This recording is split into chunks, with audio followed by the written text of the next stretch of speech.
For years is a long time to hold anything.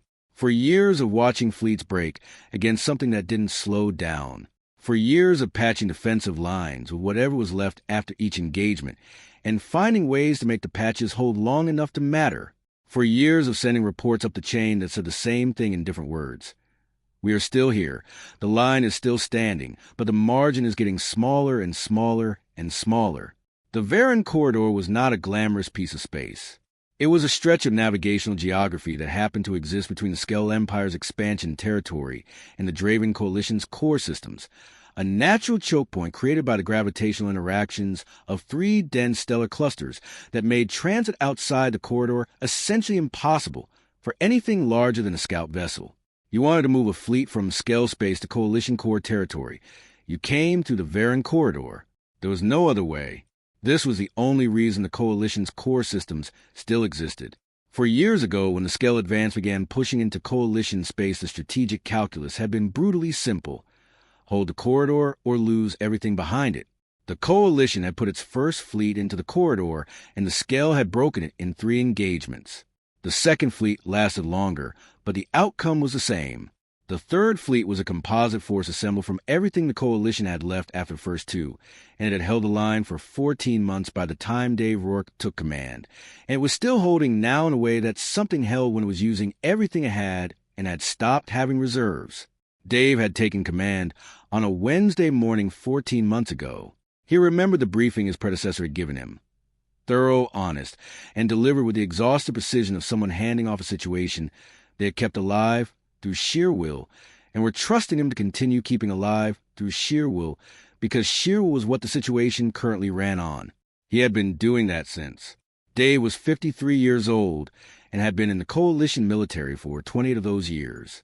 He was from a mid-tier world in the Coalition's Western systems, a practical planet with practical people, and a tradition of producing military officers who were more interested in results than appearances.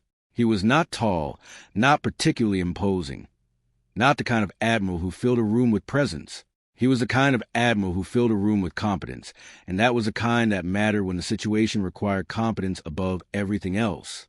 He had not asked for help in 14 months. Not because help wasn't needed.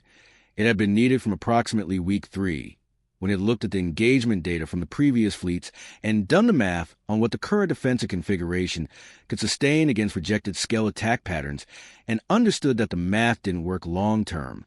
He knew it didn't work. He had been finding ways to make it work anyway, through a combination of tactical creativity, ruthless prioritization, and the specific stubbornness of someone who had decided the line was not going to break on his watch regardless of what the math said. He had not asked for help because asking for help required help to exist somewhere, and for 14 months he had not believed it existed in the form the situation actually required. He changed his mind on a Monday. The engagement that Monday had been the 4th major Skell push in 6 weeks. Not probing attacks. A serious coordinated assault on the northern section of the corridor defensive line, with a force composition that his tactical team had analyzed and determined was specifically designed to exploit the degradation in the northern section's defensive coverage that 3 previous engagements had caused. The Skell were learning. They were patient, and they were learning, and they were applying what they learned with the methodical efficiency of something that understood it had time on its side. The northern section held. But holding it cost 2 of his 7 remaining capital ships damage serious enough to reduce their combat effectiveness by 40%, until repairs could be completed, and repairs required time and parts that the corridor resupply chain was running thin on. Dave sat in his command center after the engagement was secured and looked at his asset status board for a long time. Then he called his senior staff together. His chief of staff was a precise and experienced woman named Captain Gail Pruitt, who had been on the line with him for 11 months and who had the specific quality of someone who processed difficult information accurately and didn't soften it into something easier to hear. He trusted her for this. He asked her to give him the honest current picture, without the standard operational optimism that staff assessments sometimes carried. She gave it to him straight. The northern section repair timeline was 6 weeks minimum. During those 6 weeks, the northern coverage would be running at reduced effectiveness. The Skell had demonstrated they understood where the reduced coverage was. The Monday engagement had targeted it precisely. The probability of another major push against the northern section within the repair window was high based on the pattern of the previous 6 weeks. Dave asked what the outcome probability looked like if the push came before repairs were complete. Gail was quiet for a moment. Then she said, "Not good." He nodded. He thanked her. He sent her back to her work. Then he sat alone in his command center for about 20 minutes and thought about what he was going to do. He had 2 options. He could continue doing what he had been doing for 14 months, finding ways to make what he had work, patching the patches, running on the stubbornness that had kept the line alive this long. Or he could do the thing he didn't do easily and ask for help. He wrote the assistance request on Tuesday morning. He wrote it carefully and completely. The current tactical situation, the asset status, the repair timeline, the risk assessment for the northern section, the honest projection of what the corridor line sustainability looked like without additional support. He didn't minimize anything. He didn't frame it in language designed to make the situation sound more manageable than it was. He wrote what was true and sent it through every available channel simultaneously. Then he went back to work because the line didn't manage itself, and there were 3 scale probing attacks across the afternoon that required his attention, and his full attention was what they got.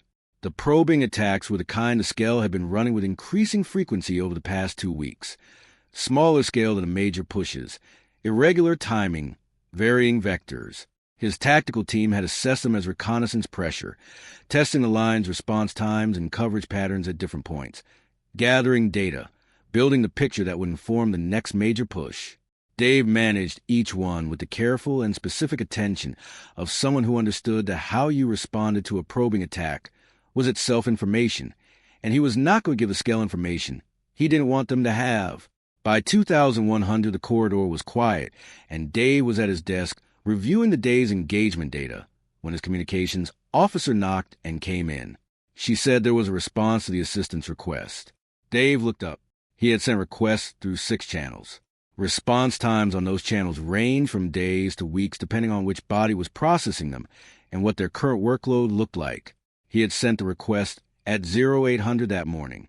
It was 2100. He asked which channel the response had come through. She said, Humanities Military Coordination Office. He hadn't known Humanities Military Coordination Office was on the channel list. He had sent a request through everything and hadn't checked which specific offices the everything included. She handed him the message. It was brief, shorter than he expected. Not a request for additional information. Not an acknowledgement pending review. Not a conditional offer subject to committee approval. It said a fleet had already been dispatched. It would arrive in 72 hours. Dave read it twice. He read the sender information. Humanities Military Coordination Office.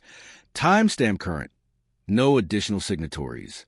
He set the message down on his desk. He looked at the tactical display on the wall of his office where the corridor line was showing green across all sections, and the scale contact positions were in the standard holding patterns they settled into between engagements. 72 hours. He'd picked up the message and read it one more time.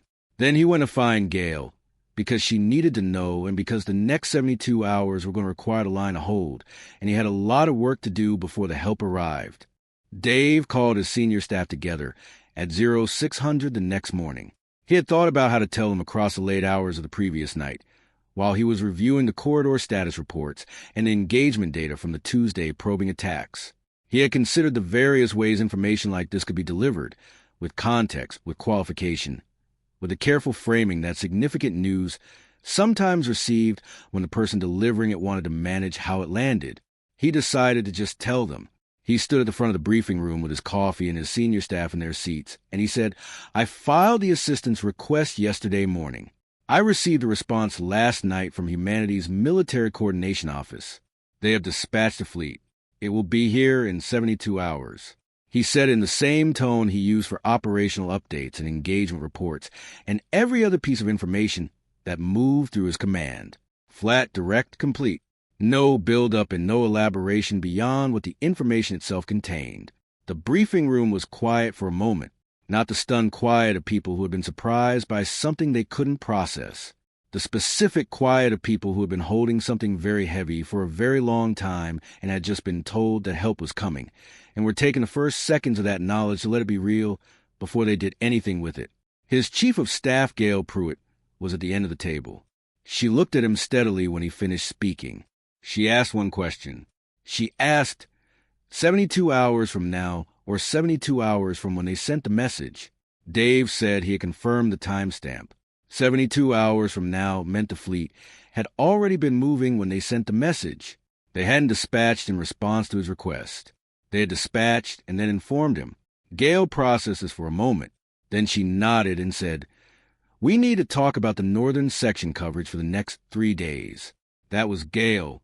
That was exactly Gale. The briefing moved into the operational planning that the 72-hour window required. Dave's senior staff were experienced people who understood that good news arriving in 72 hours was only good news if the situation it was arriving to was still there in 72 hours. The Skell had been running probing attacks with increasing frequency. The northern section was still in its repair window. The coverage gap that Monday's engagement had exposed was still there in reduced form, and the Skell had already demonstrated they knew about it. 72 hours was not a long time, but it was long enough for things to go wrong if the line relaxed its attention. The line did not relax its attention. Dave's staff left the briefing with their assignments and their full focus and went back to the work that the next 72 hours required. Dave watched them go with the specific satisfaction of someone whose people had received the news correctly, not as permission to exhale, but as fuel to hold on harder for a defined period. The first probing attack came at 11:40. It was against the southern section of the line, a vector the Skell hadn't used heavily in the previous 2 weeks, and that Dave's tactical team had been monitoring for precisely that reason. When something went quiet in Skell attack patterns, it was usually because they were preparing to use it differently. The southern attack was a double-pronged approach that split the defensive response and required Gale to pull coverage from the central section to compensate. She did it cleanly, managed the engagement, and had the central section back to full coverage before the Skell could probe the gap she created by moving the coverage. It was exactly the kind of tactical management that had been keeping the line alive for 14 months.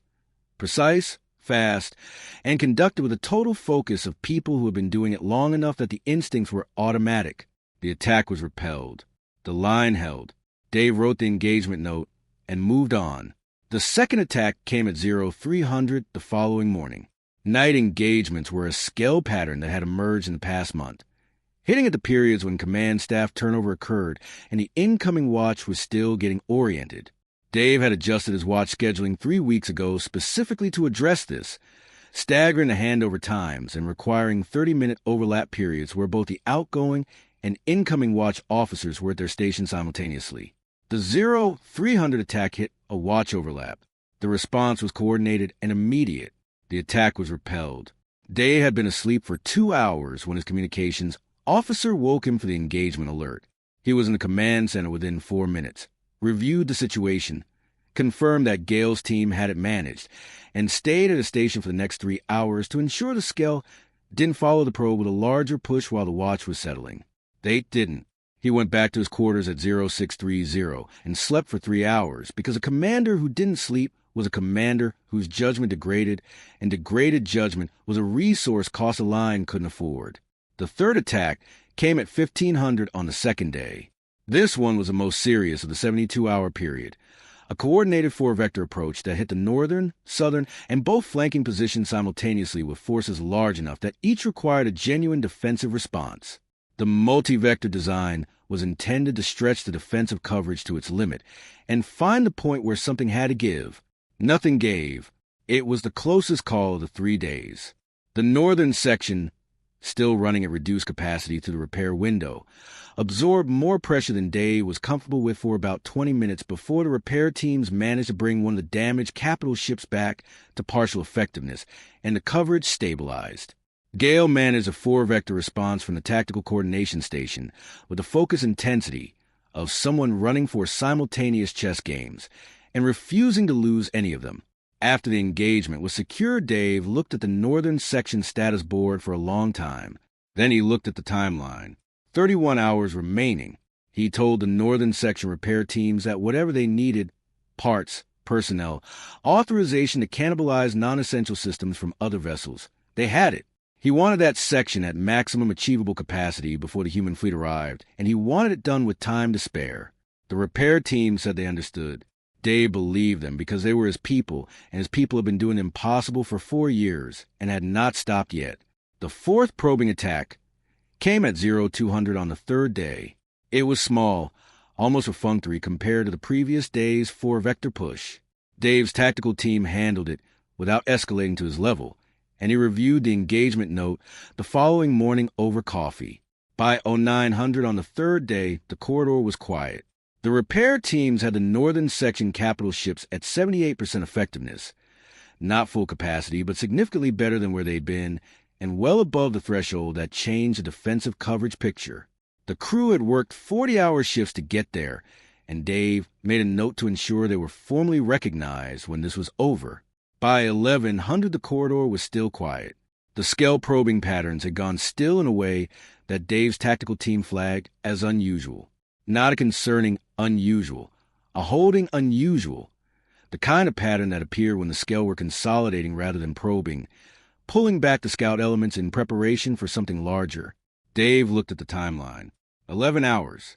He thought about what a scale consolidation pattern 11 hours before the human fleet was due to arrive implied about what the scale's long-range sensors were or weren't detecting.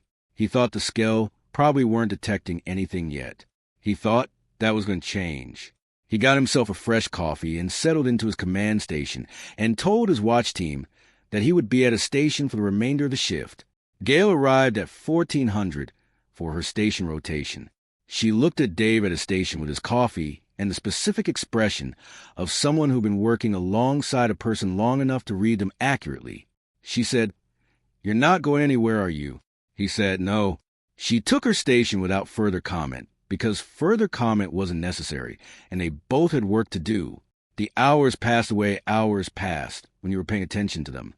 Slowly, with a particular weight of time that knew it was being watched. Dave managed his station. Gail managed hers. The corridor held its quiet. At hour 71, Gail looked up from her display. She said, "They're here." Dave looked at the sensor screen. Emergent signatures at the jump point behind the coalition defensive line. Multiple contacts. The automated identification query was already running. The system pulling the incoming vessel's registry data and cross-referencing it against known classifications. Not Skell. The query came back almost immediately. Not Skell. Human registry. Diplomatic escort configuration was not what he was looking at. He was looking at military configuration beacons, active tactical formation indicators, the identification signatures of vessels that had arrived ready to work. The contact count populated on his screen. He looked at it. He looked at it again. He said, "Gail, what does your screen show for the contact count?" Gail looked at her display. She was quiet for a moment. Then she said the number. It was the same number Dave's screen was showing. He sat with it for a second. Then he said, "All right, open a channel. Let's talk to them." 114 vessels.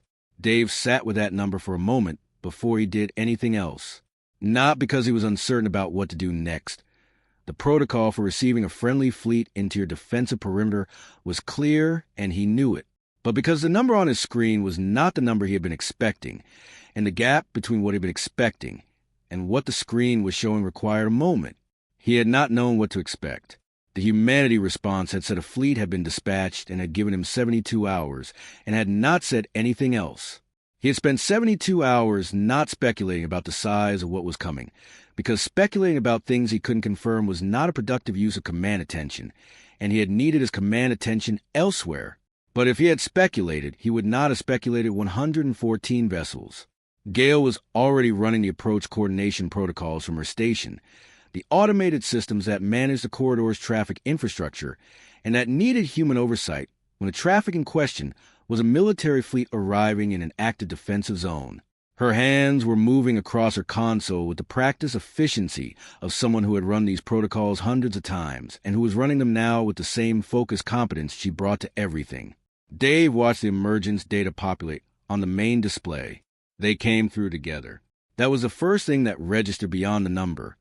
Not the staggered individual emergence that most fleet arrivals produced, each vessel coming to a jump point and then moving clear to allow the next. The sequence that was a standard transit method because coordinating simultaneous emergence across a large force was technically demanding, and most fleets practiced the individual method. because it was reliable and predictable. The human fleet did not use the individual method. 114 vessels came to the jump point in a single coordinated emergence that lasted approximately 40 seconds from the first contact to the last. 40 seconds for an entire fleet to transit from jump space to real space in formation.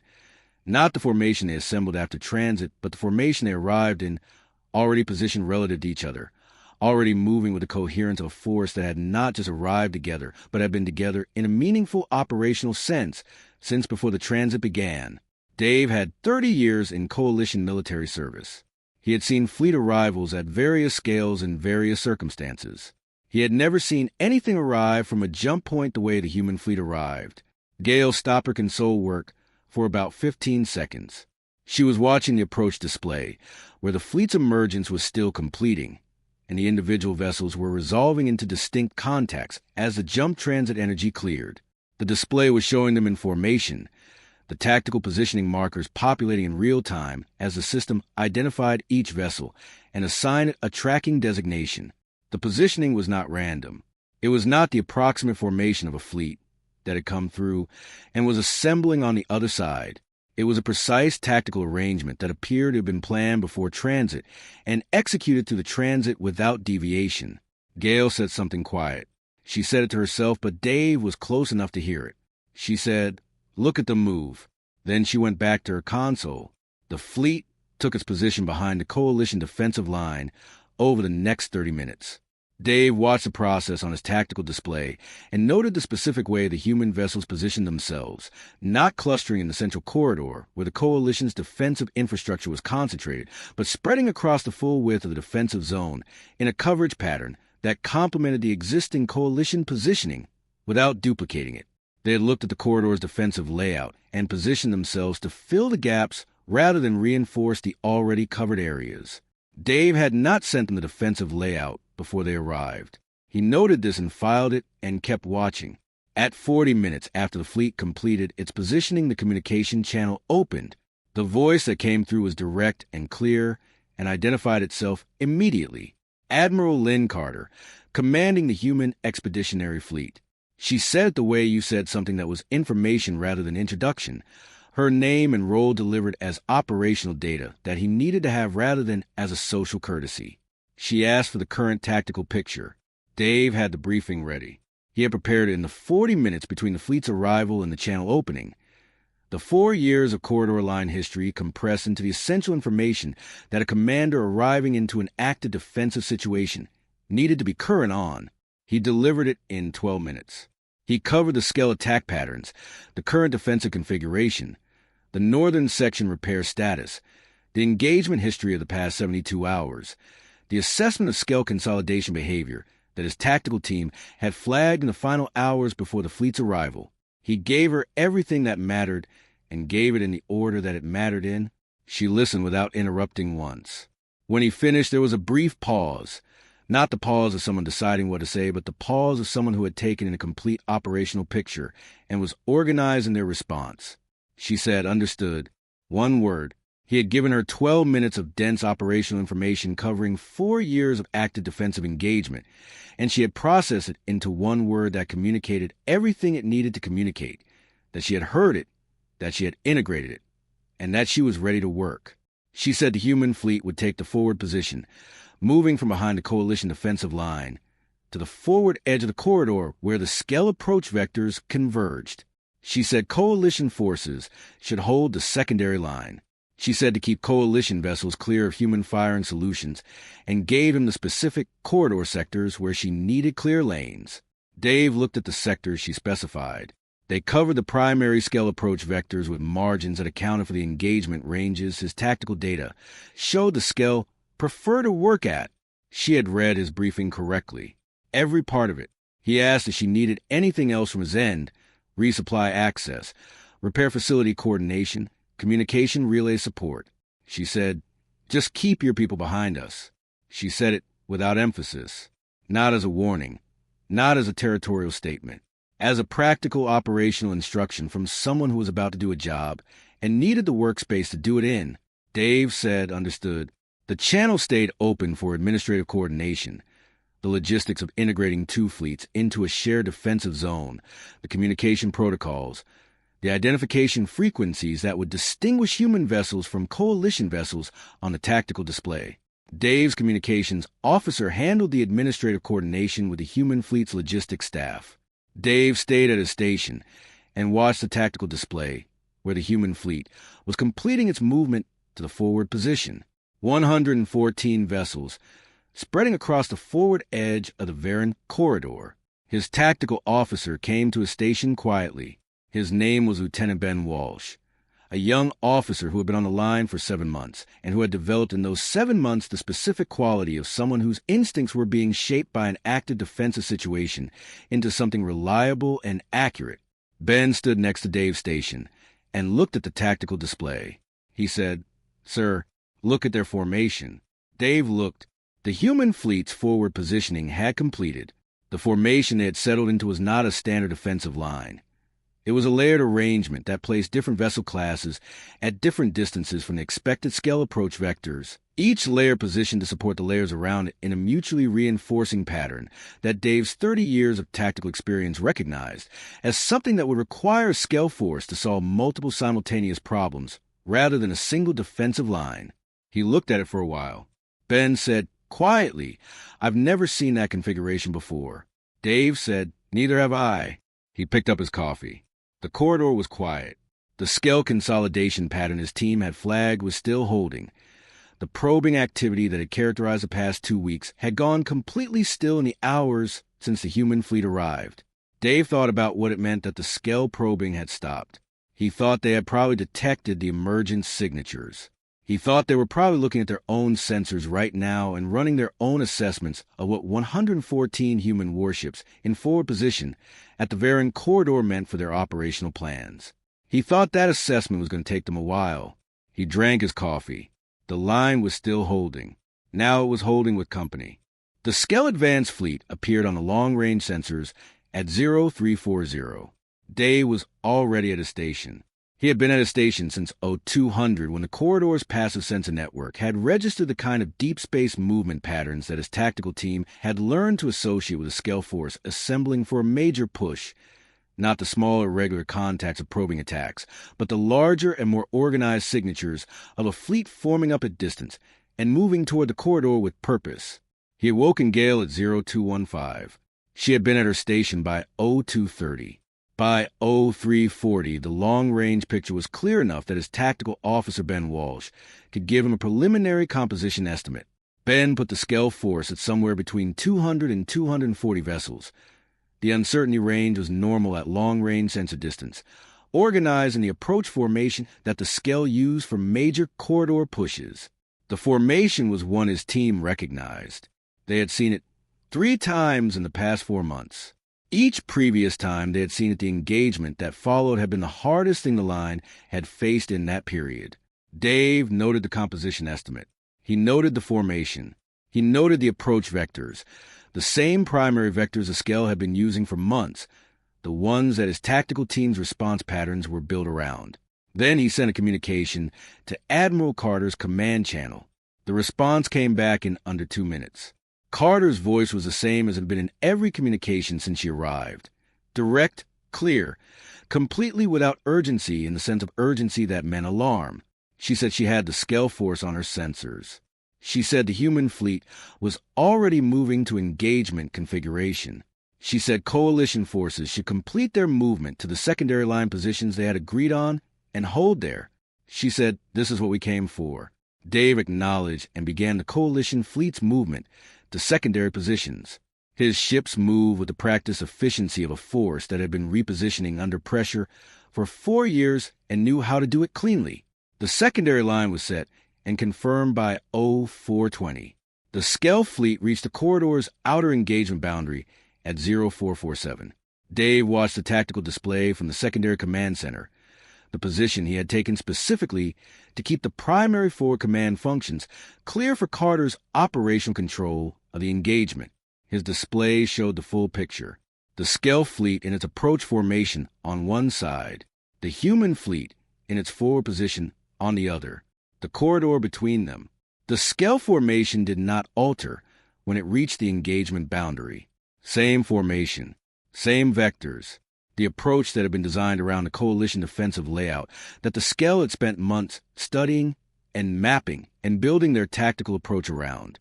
Dave thought about the 6 months of probing attacks, the data the Skell had gathered, the precise targeting of the northern section's coverage gaps, the 4-vector push on the second day of the 72-hour window. All of it had been building toward an approach that was designed to work against what the Skell expected to find at the Varen corridor. What they found was not what they expected. The Skell tactical staff would have seen the human fleet on their sensors as they approached. They would have been running their own analysis of what they were looking at. The coverage pattern, the formation, the vessel classifications that didn't match anything in their engagement history with the coalition. Dave imagined that analysis running and producing results that the Skell command staff found difficult to integrate into the approach plan they had built. The approach did not stop. The Skell had never stopped an approach. The standard demand came through on the open channel at 0451. Dave had been told about the standard demand before the engagement. Carter had mentioned it during the tactical coordination session the previous evening, noting that the Skell used it consistently and that she would be responding to it. The demand was in the Skell communication format that the Coalition's translation systems had been processing for 4 years, a statement of force superiority and a directive to withdraw or face engagement. In 80 years of Skell expansion, the demand had always produced one of 2 outcomes. Carter's response came back on the open channel 40 seconds after the demand. Dave heard it clearly in the secondary command center. She said the Skell fleet had 60 seconds to reverse course. She said it once, in the same level and direct tone she used for everything, and then the channel was quiet. Dave looked at the clock on his tactical display. The 60 seconds passed in the specific way that 60 seconds passed when everyone in the room was counting them. Not slowly exactly, with weight. Each second carrying the accumulated significance of what was happening at the end of it. At 60 seconds, the Skell fleet had not reversed course. The Skell had never reversed course. The engagement began. Dave watched it on his tactical display and did what he had told himself he was going to do. He watched it as a senior military officer observing an engagement, cataloging what he was seeing with the professional attention that the report he was going to have to write afterward required. He kept a running note on his personal display. Timestamps, formation changes, weapon system observations, the sequential data that an accurate after-action report needed. The human fleet's opening movement was not what he expected an opening movement to look like. It was fast. Not fast in the sense of the rush speed of a force trying to close distance before the opposing force could respond. Fast in the sense of precise and committed. Every vessel in the human formation moving with a clarity of purpose that communicated a specific plan being executed rather than a general engagement being conducted. The coverage pattern that Carter had positioned across the approach vectors contracted and reorganized in the first 4 minutes into something that his tactical mind processed as a channeling structure, a formation designed not just to defend against the Skell approach, but to shape where the Skell could and couldn't move as the engagement developed. The Skell advance elements hit the forward edge of the human formation at minute 6. Dave watched the contact data from those first exchanges populate on his display and wrote his notes and did not say anything. By minute 15, the Skell formation had attempted 3 vector shifts, the standard Skell response to a defensive line that was holding, moving to alternative approach angles to find the gap that the formation analysis had been unable to find before the engagement began. Each vector shift was met by a human formation adjustment that closed a new angle before the Skell force could exploit it. The adjustments were fast. Faster than Dave's tactical experience suggested they should be possible for a force of this size. Coordinated fleet movements at the scale of the human fleet was executing them at required communication, and response times at the speed of the adjustments implied were significantly shorter than what Coalition fleet doctrine considered achievable. He made a note. Minute 23, the Skell formation attempted a split, dividing the advance force into 2 elements moving on diverging vectors to force the human fleet to choose which element to respond to. Dave had seen this tactic before. The Coalition line had faced it twice, and both times had been extremely difficult to manage because splitting the defensive response against 2 simultaneous vectors always meant one vector got less coverage than it needed. The human fleet did not split its response. It did something else that Dave watched happen on his tactical display and wrote a note about. and then looked at the note and underlined it, because he wanted to make sure he described it accurately in the report. By minute 31, the scale split element that had taken the secondary vector was no longer a coherent formation. The human fleet had managed the primary vector with one portion of its force, while a separate element had moved against the secondary vector with a speed and precision that had not given the scale split element the time it needed to establish the approach it had been designed to establish. The primary vector element was still pushing. By minute 39, it was not pushing with the same force it had been pushing with at minute 6. By minute 43, it was not pushing at all. Dave looked at his tactical display. He looked at it for a moment with the complete and focused attention he had been giving it for 43 minutes, and then he sat back slightly in his chair because the display was showing him something it had not shown him in 4 years of commanding the corridor line. No scale contacts inside the corridor engagement zone. Not reduced contacts. Not a broken formation falling back to regroup. The corridor's engagement zone, the space that the scale had been pushing into and the coalition had been defending for 4 years, was showing clear. He looked at the clock. 43 minutes. Gale was at her station to his left. She had been there the whole time, managing the coalition secondary line, keeping his ships in their positions, doing the work that the engagement required from the coalition side. She looked at her display for a moment. Then she looked at Dave. She said, 43 minutes. Dave said, yes. The secondary command center was quiet. His staff were at their stations. The displays were showing the corridor. The corridor was clear. Nobody said anything for a while. Dave looked at his notes. He had 3 pages of timestamps and observations and tactical notations and the specific details that an after-action report required. He looked at the last line he had written. It said 43 minutes. Corridor clear. He looked at it for a moment. Then he picked up his coffee and found it had gone cold sometime in the last 43 minutes, and drank it anyway because it was there and he needed something to do with his hands while he sat with what his tactical display was showing him. The corridor was quiet. Dave stood at his station in the command center and looked at his tactical display and let himself look at it for a full minute before he did anything else. Not because he was uncertain about what needed to happen next. There was always a next thing, and he knew what it was. But because the display was showing him something it had not shown him in 4 years, and 4 years was long enough that the absence of what had always been there required a moment of honest acknowledgement before he moved past it. No scale contacts. Not reduced contacts. Not a broken formation, holding at distance, regrouping for another approach.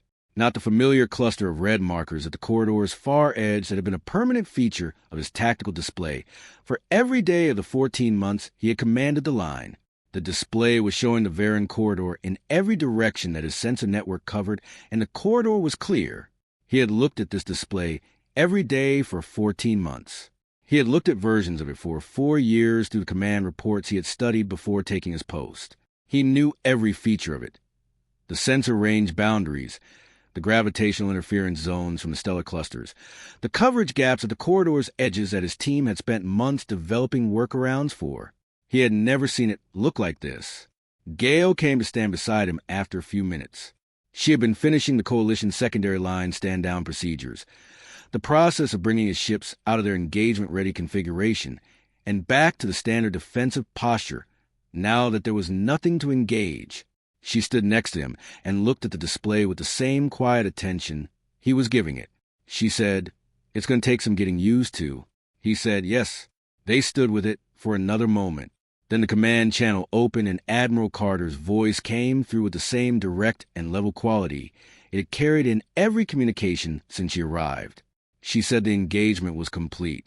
She said her fleet was conducting post-engagement assessment, and she wanted to coordinate on coalition status. She asked about casualties from the engagements of the preceding days, the probing attacks across the 72-hour window, the northern section pressure, the overall toll on his ships and his people across a period that had asked a lot of both. Dave answered each question completely. He gave her the casualty figures, the damaged vessel assessments, the supply status, the repair timeline for the northern section capital ships that had been the most stressed asset in the preceding weeks. He gave her the information in the organized way. He gave all information in the order that made it most useful to the person receiving it. Carter took notes. He could hear the efficiency of how she was processing what he was telling her, brief acknowledgments between items, the specific follow-up questions of someone who was not just collecting data, but immediately organizing it into action. Before he had finished the last item, she had already begun coordinating with her fleet's support elements on the first items he had given her. Her support vessels were already moving toward the most damaged coalition ships before the conversation was over. Dave watched the support movement populate on his display. Human vessels detaching from the main fleet formation and moving toward the coalition-damaged ships with the same precision the human fleet had demonstrated in everything it had done since arriving. Purposeful, coordinated, no wasted movement. He asked her how she wanted to proceed beyond the immediate support operations. She said the human fleet would hold the corridor, not temporarily. Hold it with a sustained presence of a force that was going to be there long enough that the holding was a statement rather than a gesture. She said the coalition needed time to rebuild its line strength, and the human fleet would cover that time. She said a formal security arrangement was being developed through diplomatic channels and would be coming shortly. Something with more permanence than the current operational posture, a framework that established the corridor's protection on terms that didn't require a crisis to activate. She said her people were already working on the repair coordination for his northern section ships. Dave looked at his display. The human support vessels were alongside his most damaged capital ships now. His repair teams and Carter support crews were already in communication. He could see the coordination traffic moving through the communication system. He thought about 14 months of finding ways to make what he had work.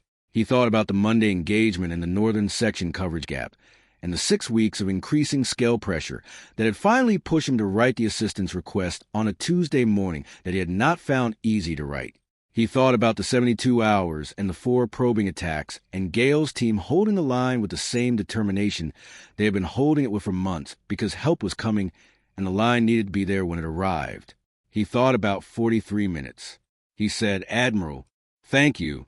The channel was quiet for a moment, not the brief organizational pause that punctuated their communications when Carter was moving from one item to the next.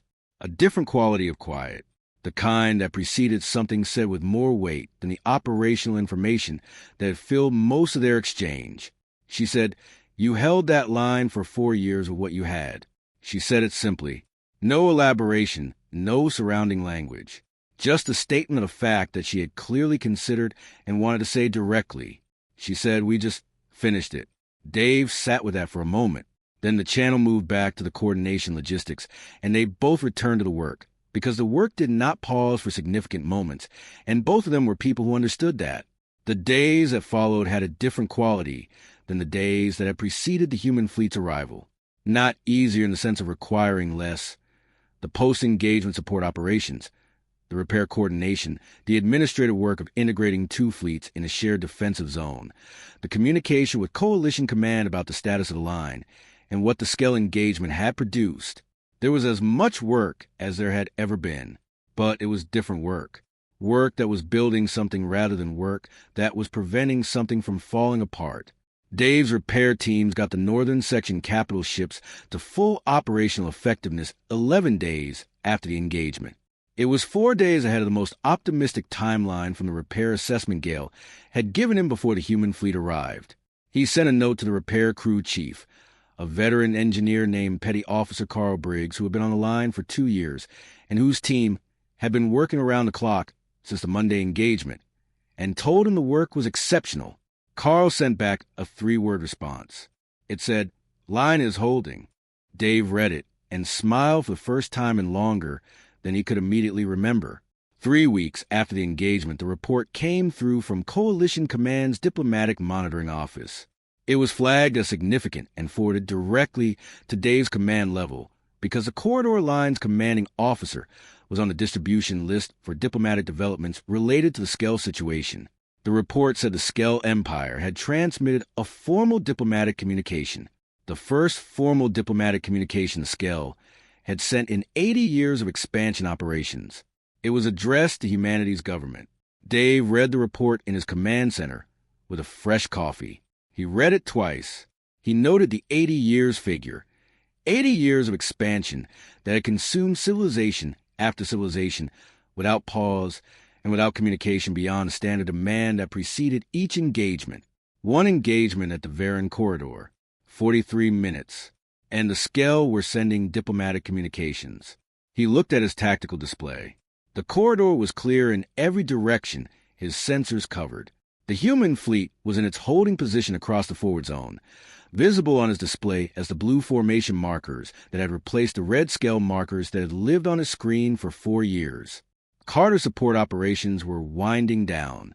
His ships were repaired, rested, and at full effectiveness for the first time in longer than his repair logs could find a comparable period. He thought about 4 years of holding, about 3 fleets broken before his, and the people in those fleets who had paid the price of the corridor's geography, about the 14 months he had spent finding ways to make what he had work, and the Monday engagement, and the Tuesday morning request, and the 3 words that had come back, "We are coming." He thought about what barely holding for 4 years had eventually produced. It had produced a corridor that was quiet. It had produced a line that was still there when the help arrived. It had produced 43 minutes that had apparently communicated something to the Skell that 4 years of coalition resistance had not been able to communicate on its own. Ben Walsh came to the station quietly. The young tactical officer had been on duty since 0600, and his shift was ending. He looked at the display the way he had been looking at it for 3 weeks, with a slightly adjusted attention of someone who had spent 7 months expecting Skell contacts on that display and was still recalibrating to a version of it that didn't have them. Ben said, "Quiet day, sir." Dave said, "Yes." Ben said, "Good kind of quiet." Dave said, "Yes, it is." Ben went to hand off his station to the incoming watch officer. Dave watched him go. Then he turned back to his display. He had reports to review. The diplomatic development needed a response memo to Coalition Command. The corridor patrol schedule needed his sign-off for the coming week. Carter's people had sent a coordination request about the long-term defensive framework that he needed to review before the afternoon session. Work. The same work that had been there every day for 14 months. The same desk and the same coffee and the same display. Just a different picture on it now. He picked up the first report and started reading. The corridor stayed quiet.